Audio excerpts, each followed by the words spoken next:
selamat berjumpa kembali dalam pelajaran serial mengenai menjadi suami istri. Kami live di IG Live dan juga di Facebook. Efisien, double ya. Nanti rekamannya upload ke YouTube. Nah, kita belajar mengenai serial suami istri yang kemarin kita lanjutkan terus. Jadi kita belajar bagaimana menjadi suami, menjadi istri, dan pelajaran kita ini sebenarnya ada serial, ada bukunya, yaitu buku Menjadi Suami, Menjadi Istri. Sebentar, saya cari. Oh, ini ada. Ya. Ya. Jadi pelajaran ini sebenarnya pelajaran secara serial ya. Sekarang kita lagi belajar hari ini mengenai membangun cinta. Kalau kemarin kita belajar membangun cinta itu caranya dengan kebaikan yang membangun cinta. Nah, sekarang prioritas akan membangun cinta. Nah, saya akan berikan cerita supaya gampang ya, tapi saya tunjukkan dulu tadi buku Menjadi Suami dan buku Menjadi Istri ya, yang bisa didapatkan di Remedia.com, Tokopedia, Shopee, Bukalapak, buku kita, pokoknya banyak platform yang menjual buku saya ada di sana. Nah, cinta itu kalau pacaran jatuh cinta, ya. Kalau sudah menikah, bagaimana kita bisa memelihara cinta? Nah, karena kalau cinta nggak dipelihara, ya rusak. Ya, begitu pernikahan nggak ada cintanya, semuanya serba susah. Tapi gimana cara kita bisa memelihara cinta? Cinta dipelihara dengan memberikan prioritas. Misalnya waktu pacaran dulu, ya. Waktu pacaran dulu kan pacar itu prioritas utama kan, bahkan misalnya orang tuanya, adiknya minta diantar aja, aku udah janji sama dia, aku udah janji sama dia. Nah, artinya waktu pacaran, pacar itu prioritasnya cukup tinggi. Nah, setelah menikah kan sering tidak begini. Maka kalau begitu kita mulai menurunkan prioritas pasangan kita, siap-siap aja dengan malapetaka cinta. Cintanya rusak, hubungannya juga rusak. Nah, supaya gampang, tak kasih contoh ya, kasih kesaksian sederhana. Saya ini kan orang Jawa ya, yang melihat di Facebook dan di YouTube, saya kasih gambarnya ya, ini gambar keluarga besar saya ya. Nah, latar belakangnya ini foto waktu saya lahir ya. Kalau yang ngelihat di IG, nggak usah lihat fotonya ya. Saya lahir di keluarga miskin di mana orang tua saya itu menjaga tanahnya orang lain. Jadi nggak punya rumah ya, jadi tanahnya orang lain dijaga. Lalu singkat cerita, saya menikah masih dalam kondisi miskin. Nah, begitu menikah, maka saya ini sebagai orang miskin kan punya ratapan dong, punya impian. Waktu kecil saya itu digadang-gadang, ya, tahu digadang-gadang, dipucek-pucek gitu. Jadi ibu saya dulu waktu saya kecil disuapin kan dalam bahasa Jawa ya. Le tak dongake le, engko nek gede sugih le, nek sugih inget adikmu ya le gitu ya. Nak saya doakan kamu kaya ya, nanti kalau kamu kaya inget adikmu gitu. Besoknya disuapin lagi, nanti kalau kamu berhasil le, bener nak saya doakan kamu inget anak Pak Demu gitu. Lah saya tanya sama ibu saya, Bu, lah kok inget anak Pak D barangi ngapa toh Bu? Kenapa harus inget anaknya Pak D gitu. Ibu saya jawab, Pak Demu tuh kere le, oh kere, tahu miskin gitu ya, iya Bu gitu. Besok dikasih makan lagi atau tidur malam didongengin, didoakan, bener loh nak, kamu tak puja-puja, tak doakan, kue sugih kaya ya. Nek sugih sukses le, inget anaknya bulekmu, ya, bar Pak D kok bulek Bu, kok inget anaknya bulek barang piye toh Bu? Ya, kenapa harus inget anaknya bulek gitu ya? Lah bulekmu ya kere le. Bulekmu ya kere, miskin gitu lah. Saya lama-lama kan saya tanya sama ibu saya, Bu, awake dhewe kere, Pak D kere, bulek kere. Lah kok kere kabeh, Bu? Iya le, awake dhewe kere grup. Ngerti kere grup? Semuanya miskin, itu namanya kere grup. Memang begitu namanya orang kan kalau orang miskin ya saudaranya miskin juga. Orang kaya, pamannya kaya, Pak D-nya kaya, semuanya kaya. Nah, singkat cerita begitu menikah nih, kami belum kaya raya, tapi saya bekerja, istri bekerja paling tidak, gitu kan.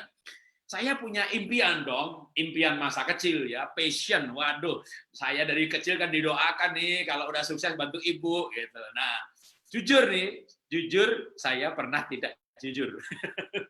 Jujur, saya pernah punya prioritas yang salah. Jadi prioritas saya bukan istri saya, tapi ibu saya. Makanya saya diam-diam ngasih uang ibu saya. Istri saya nggak tahu ya. Jadi kalau saya ngasih uang ibu saya bilang begini, Bu, ini uang, jangan sampai istri tahu gitu.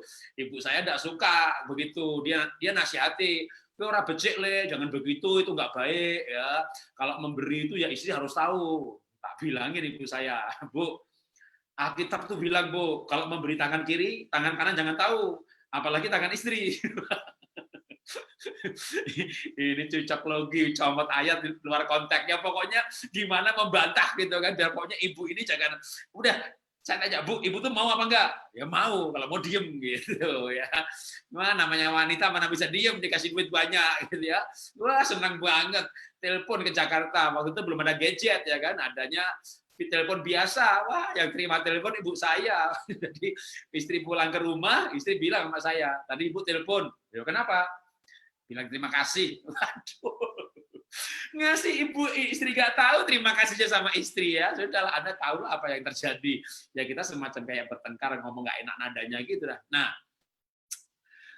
karena kami bertengkar, maka saya minta maaf ya. Saya minta maaf sama istri saya. Saya berjanji tidak akan mengulangi lagi. Gitu ya. Karena bertengkar ya minta maaf, memang saya salah. Saya berjanji tidak akan mengulangi lagi. Dan setelah itu betul-betul saya ulangi lagi. Kenapa saya ulangi lagi? Karena mulut saya berkata, saya tidak akan mengulangi lagi. Tapi hati saya berkata lain. Ya. Di hati saya ada kalimat, lain kali harus hati-hati. Jadi lain kali saya hati-hati, saudara. Wah, tak kasih ibu saya lagi kan. Singkat cerita ini berapa bulan kemudian dapat berkat kan.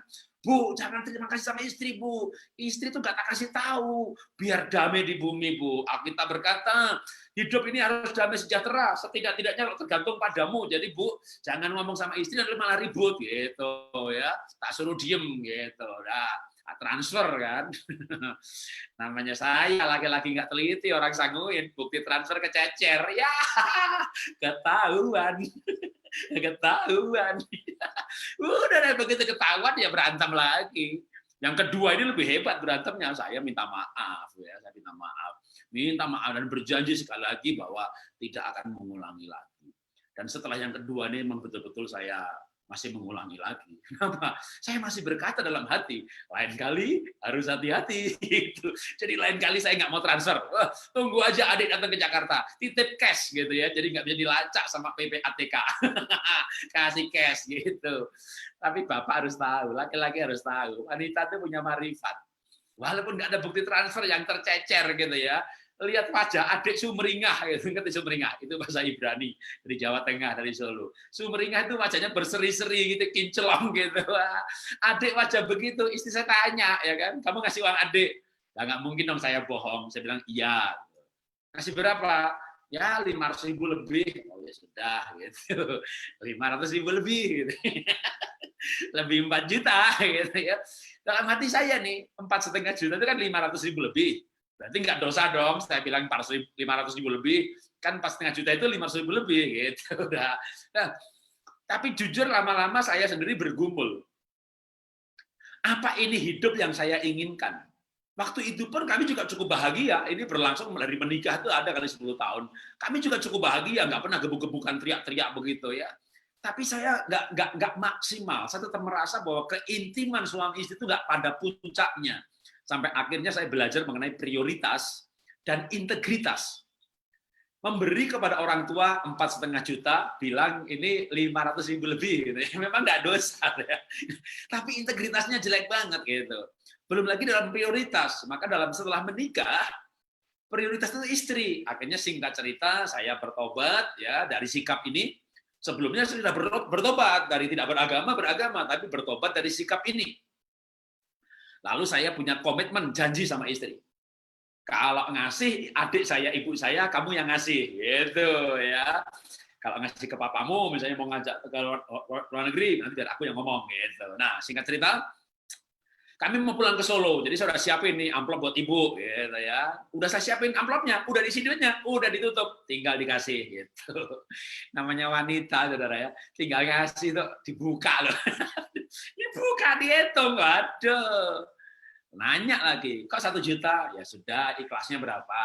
Kalau nggak ikhlas ya dikurangi, 500.000 boleh, 7,5 boleh. Gitu. Istri saya itu berkata begini, bukan begitu sih, bukan 1 juta, kasihan lah, tambah 500.000. Dia usul nambah, saudara ya. Ditambahilah 1,5 juta gitu.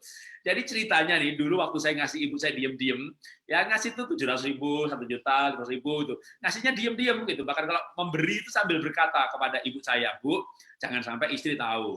Bu, jangan sampai istri tahu. Bu, jangan sampai istri tahu. Karena saya berkata itu berkali-kali, akhirnya ibu dong, ya kan? Saya ini kan Jawa, istri saya itu Tionghoa. Bahkan dulu saya nggak bisa ngomong Tionghoa. Maaf ini ya, dulu masih agak rasis gitu ya. Jadi ngomongnya Cino ya, konotasi negatif. Jadi ibu saya itu berkata begini, Le, kamu tuh kalau ngasih ibu kok selalu berkata jangan sampai istri tahu. Apa bojomu tuh util toh, Le? Nah, yang itu bahasa Jawa ya, util itu pelit. Jadi apa bojomu util toh, Le? Ya, saya diem aja, saya diem ya kan. Kalau bilang iya kan jelek-jelekin pasangan ya, bilang enggak ya gimana, diem gitu ya. Karena dia ibu saya ngomong terus, util ya Le ya. Ya Cina util kabeh ya Le.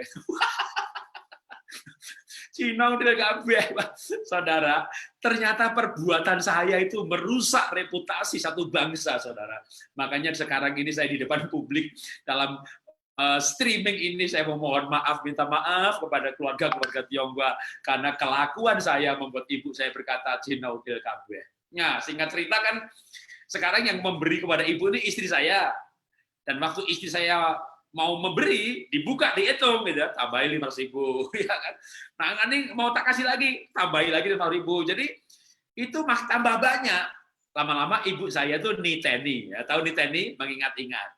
Lalu ngomong begini dalam bahasa Jawa, Le, sakploke sing ngekei Mbak Esther, nah istri saya namanya Esther ya, sakploke itu sejak ya, sejak sakploke sing ngekei Mbak Esther itu tambah okeh le, tambah okeh yo, seneng ya Bu ya, seneng tambah okeh, ya orang ngono le, orang margo jumlahe le, ning ya aku seneng gitu, kok seneng piye? Aku malah mikir kok le, lu mikir apa?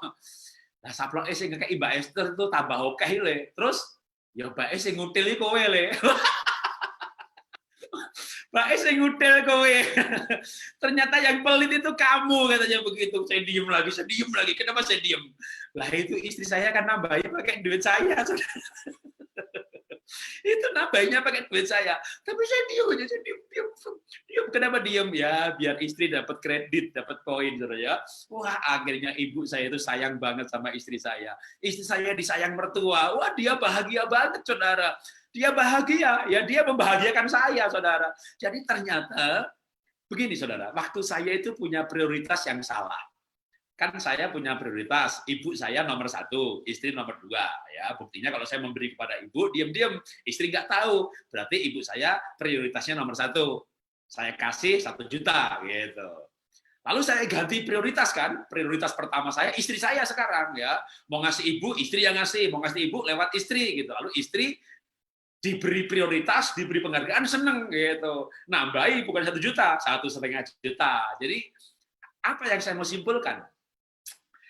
Ketika prioritasnya benar, orang tua itu turun prioritas, tetapi justru naik kualitas. Lah kan tadinya dapat 1 juta, lalu waktu istri ngasih malah 1,5 juta. Jadi kalau ada yang mengajarkan bahwa laki-laki meninggalkan ayah ibunya bersatu dengan istrinya, meninggalkan itu bukan berarti membenci. Meninggalkan itu dalam arti prioritas setelah menikah itu pasangan. Justru nanti setelah prioritasnya benar, suami istri bisa sehati mencintai orang tua bersama-sama. Ya, karena itu saya memberikan sebuah quote atau nasihat, tapi sebelumnya saya berikan pengumuman terlebih dahulu. Semua ini ada di buku saya yang namanya Menjadi Suami, Menjadi Istri. Ya, kenapa begitu ya? Karena memang saya itu suka nulis. Jadi semua kehidupan itu dibukukan. Semua prinsip-prinsip hidup itu dibukukan. Yang malas baca ada ini, apa itu? Ini flash disk ya, isinya 8 giga. Volume 1, ya. Volume 1, volume 2 gitu. Yang volume 1 ada bonusnya 100 lagu keluarga, volume 2 Alkitab Suara. Nah, Itu isinya adalah saya berceramah. Ada 150 lebih ditambah hampir 1000 inspirasi seperti ini. MP3 bentuknya, maka bisa di play di mobil, di media player, supaya setiap hari, coba kalau ada 1000 file, saudara dengerin satu hari, 3 tahun baru selesai. Itu untuk satu volume ya. Kalau mau cepat selesai ya satu hari 3 file gitu kan. Ada yang cuma 5 menit, dimasukin mobil kemana pergi deket ya satu file gitu. Wah, ada dapat begini setiap hari, satu hari 3, setahun baru selesai. Ini lagi setahun lagi 2 tahun ya. Itu namanya belajar kehidupan. Nah, kalau mau gratis ya boleh ya. Ikuti aja streamingnya begini gitu ya. Saya komitmen gara-gara corona PSBB ini kan dulu nggak pernah begini saudara ya. Sekarang setiap hari streaming ya, lewat IG, lewat Facebook, lewat YouTube, setiap hari diupdate aja filenya. Yang mainnya Facebook, lihat di Facebook. Yang mainnya YouTube, lihat di YouTube. Yang lewat anak keluarga muda, lewat IG, lewat IG. Maka saya mau tutup sekarang dengan sebuah quote. Tadi kan ngomong panjang lebar, cerita gitu ya, dan disimpulkan.